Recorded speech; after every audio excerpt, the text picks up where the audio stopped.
Welcome back. Once again, my name is Lisa and I will be your guide for our Sewing for the Family tutorial.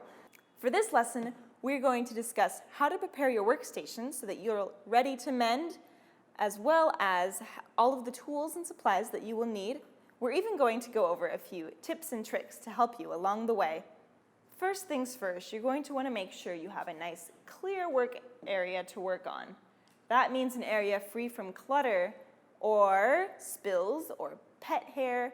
Just really, you don't want anything that can accidentally harm your garment or your fabric. Your fabric will be laid out over the workstation. It would be a shame to ruin them just because you forgot to wipe down the counter. If you're working on a big project, you might need a bigger area.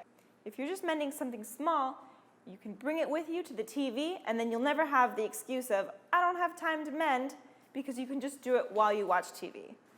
I'm a busy bee, so that makes sense for me. Maybe not for you. It is nice to be able to take it with you. However, if you are going to use a sewing machine, you will need a table to work on.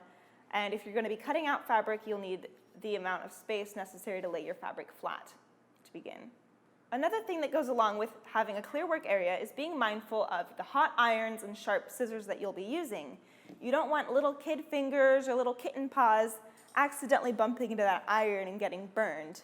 You yourself could even get burned, so just please remember to keep scissors towards the middle of the table and only turn your iron on when you're ready to use it. So we've talked about setting up our area, but we also need to make sure we know how to set up our sewing machine. So allow me to walk you through it.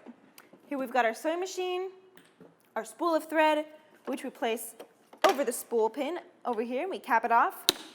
Then you just want to walk your thread through the machine. There are a series of thread guides, those little silver things poking out on your machine, and if this is a modern machine, they probably will be numbered, so you can just follow your thread through the guides. I'm just going to go over the top, and then you always go down in here, and then this is called your thread take-up lever. You can move it with your hand wheel on the side. You always want to make sure your needle is in the upright position as you go about threading it.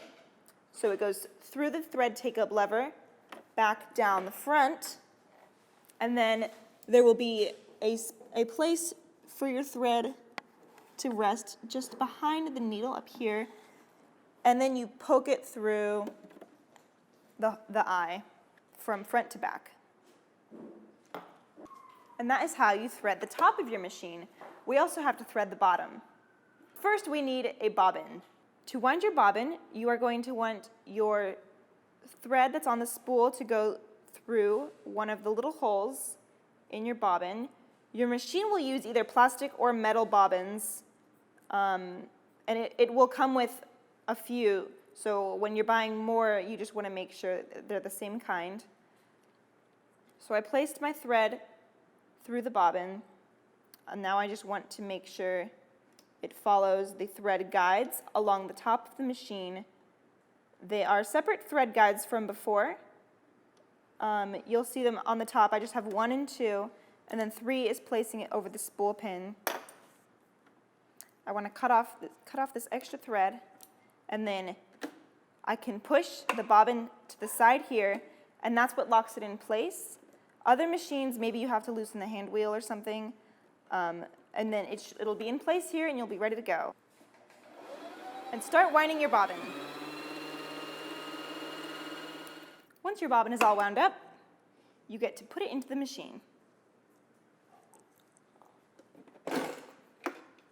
Your machine comes with this little case full of accessories for you to use, which reveals the bobbin compartment down below.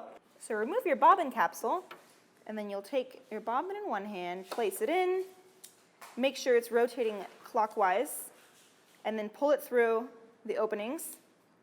Then you'll put it back into your machine. Pause while I rethread. Once you've got your bobbin in the compartment, you just want to make sure your top thread is pulled tight, and then lower your needle into the machine and bring it back up, and your bobbin thread will come out. And now you have both threads and you are ready to sew. You'll also need your supplies, and we'll go over supplies in the next video. First up, we have scissors. Here you'll see 4 different kinds. That might seem a bit excessive, but actually each of these scissors has their own purpose. We'll start with fabric shears.